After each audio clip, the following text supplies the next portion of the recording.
అది రామాపురం అనే గ్రామం. ఆ ఊరిలో శ్రీలత ఇంకా ప్రభాకర్ అనే భార్యాభర్తలు ఉండేవారు. ప్రభాకర్కి ఒక్కగానొక్క చెల్లెలు కల్పన. తమ తల్లిదండ్రులు చిన్నప్పుడే చనిపోవడంతో తన చెల్లెల్ని అల్లారు ముద్దుగా పెంచుకున్నాడు ప్రభాకర్. కల్పనకు ఒక మంచి సంబంధం చూసి వివాహం చేసి పంపించాడు. అలాగే ప్రభాకర్ భార్య శ్రీలత తల్లిదండ్రులు కూడా చిన్నప్పుడే చనిపోయారు. తన మేనమామ దగ్గర పెరిగింది శ్రీలత. ప్రభాకర్తో పెళ్లి జరిగిన మరుక్షణం నుండి తనను పట్టించుకోవడం మానేశారు శ్రీలత మేనమామ ఇంకా కుటుంబ సభ్యులు. శ్రీలత అప్పటి నుండి పుట్టింటికి వెళ్ళిందే లేదు. అలా కొంతకాలం గడిచింది. కల్పన ప్రతి పండక్కి తన పిల్లలతో పుట్టింటికొచ్చి ఒక వారం రోజులు ఉండిపోతూ ఉండేది.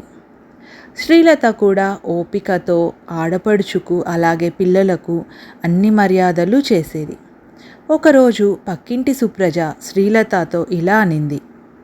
చూడమ్మాయి శ్రీలత, ప్రతి పండక్కి నీ ఆడపడుచు తన పిల్లలతో వచ్చి వారం రోజులకు పైగా ఉండిపోతుంటే నువ్వు పాపం అమాయకత్వంతో ఊరుకుంటున్నావు. కానీ ఈ రోజుల్లో ఎవరు భర్త తరపు బంధువులను భరించట్లేదమ్మాయి.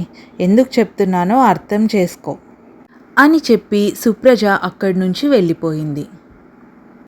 ఆ మరుసటి రోజంతా శ్రీలతకు సుప్రజ చెప్పిన మాటలు గుర్తుకు వస్తూనే ఉన్నాయి. ఆవిడ చెప్పిన దాంట్లో నిజం లేకపోలేదు. ఈసారి పండుగ సెలవులకు ఎలాగైనా నా ఆడపడుచును ఇంటికి రానివ్వకుండా చేయాలి అని ఆలోచించింది శ్రీలత. అంతలోనే కల్పన నుండి ఫోన్ వచ్చింది. తాను పండగకు సెలవులకి పిల్లలతో సహా వస్తున్నానని, ట్రైన్ రిజర్వేషన్ కూడా చేయించుకున్నానని అంది కల్పన. ఇంకా చేసేదేమీ లేక మౌనంగా ఉండిపోయింది శ్రీలత.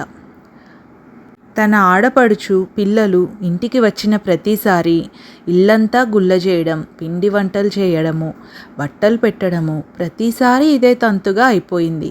ఈసారి ఎలాగైనా పనులు తప్పించుకోవాలని శ్రీలత ఒక ఆలోచన చేసింది. కల్పన బయలుదేరాను అని ఫోన్ చెయ్యగానే బాత్రూంలోకి వెళ్ళి జారి కింద పడినట్టు నటించింది శ్రీలత. ఇంటి పని వంట పని చేయలేక వచ్చిన దారిన ఆడపడుచు వెళ్ళిపోతుంది అని అనుకుంది శ్రీలత. కానీ దానికి విరుద్ధంగా జరిగింది. కల్పన శ్రీలతను చూసి చాలా బాధపడింది. వచ్చి రాగానే ఇల్లంతా శుభ్రం చేసి వంట చేసి అందరికీ భోజనాలు తయారు చేసింది. మరుసటి రోజు నుండి వారం రోజుల పాటు ఇంట్లో అన్ని పనులు చేస్తూ పిల్లలకు నచ్చిన పిండి వంటలు చేసి పెట్టి అలాగే తన వదినను కాలు కింద పెట్టనివ్వకుండా అన్ని పనులు తానే దగ్గరుండి చేసింది. అంత చాకిరీ చేస్తూ కూడా ఏమాత్రం అలసట కానీ విసుగు కానీ చూపించలేదు కల్పన. అలాగే పండుగకు పిల్లలందరికీ తానే కొత్త బట్టలు కొని తెచ్చింది. అలా వారం రోజులు గడిచిపోయాయి. ఇక మరుసటి రోజు తిరిగి తన ఊరికి వెళ్ళాలి. ఆ రోజు రాత్రి కల్పన తన అన్నయ్య ప్రభాకర్తో మాట్లాడుతుంటే చాటుగా వినింది శ్రీలత. వాళ్ళు ఇలా మాట్లాడుకుంటూ ఉన్నారు. అన్నయ్య, నా అత్తగారింట్లో గంపెడు చాకిరీ చేస్తూ అలసిపోయి పుట్టింటికి వచ్చిన ప్రతిసారి హాయిగా విశ్రాంతి తీసుకునేదాన్ని. వచ్చిన ప్రతిసారి వదిన నన్ను అమ్మలా చూసుకునేది. ఏమాత్రం విసుక్కోకుండా నాకు నా పిల్లలకు కావలసినవన్నీ చేసి పెడుతుంది. నేను నా పుట్టింటికి వచ్చిన ప్రతిసారి ఎంతో ఆనందంగా సంతోషంగా గడిపి వెళ్తున్నాను. కానీ పాపం వదిన పుట్టింటి ప్రేమానురాగాలకు నోచుకోలేదు. అందుకే నేను ఒక నిర్ణయం తీసుకున్నానన్నయ్య. వదిన పిల్లల్ని నాతో పాటు మా ఊరికి తీసుకెళ్తాను. వదినకు ఆరోగ్యమంతా కుదుటపడ్డాక తిరిగి పంపిస్తాను. మా అత్తమామలు చాలా మంచివారు. నా మాట కాదు అనరని నమ్ముతున్నాను అని అంది కల్పన. ఈ మాటలన్నీ చాటుగా విన్న శ్రీలత ఎంతగానో కుమిలిపోయింది. చెప్పుడు మాటలు విని తన ఆడపడుచును అపార్థం చేసుకున్నందుకు ఎంతగానో బాధపడింది.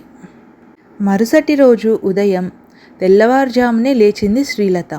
ఇంటి పనులన్నీ చేసింది. పిండి వంటలు చేసి పెట్టింది. కల్పన ఇదంతా చూసి ఆశ్చర్యపోయింది. వారం రోజులు విశ్రాంతి తీసుకోవడం వల్ల తన ఆరోగ్యం కుదుట పడింది అని తన ఆడబిడ్డతో చెప్పుకొచ్చింది శ్రీలత. శ్రీలతను తనతో పాటు ఊరికి రమ్మని పదే పదే కోరింది కల్పన. ఈసారి పండుగకు ఖచ్చితంగా వస్తానని, ఇక మీదట తన ఆడపడుచు ఇల్లే తన పుట్టింటిగా భావిస్తానని సంతోషంగా చెప్పింది శ్రీలత. చెప్పుడు మాటలు వినకుండా అలాగే చిన్న చిన్న విషయాలలో సర్దుబాటు ధోరణి అలవర్చుకుంటే కొత్తగా పెళ్ళై అత్తవారింటికి వెళ్ళిన ఏ ఆడపిల్లకైనా అత్తవారిల్లు కూడా పుట్టిల్లులాగానే ఉంటుంది. ఇది ఇవాల్టి కథ. మీకు ఈ కథ నచ్చినట్టయితే తప్పకుండా లైక్ చేయండి, షేర్ చేయండి. అలాగే ఇలాంటి మరిన్ని కథల కోసం మన ఛానల్ని సబ్స్క్రైబ్ చేసుకోండి. మరొక మంచి కథతో మళ్ళీ కలుసుకుందాం.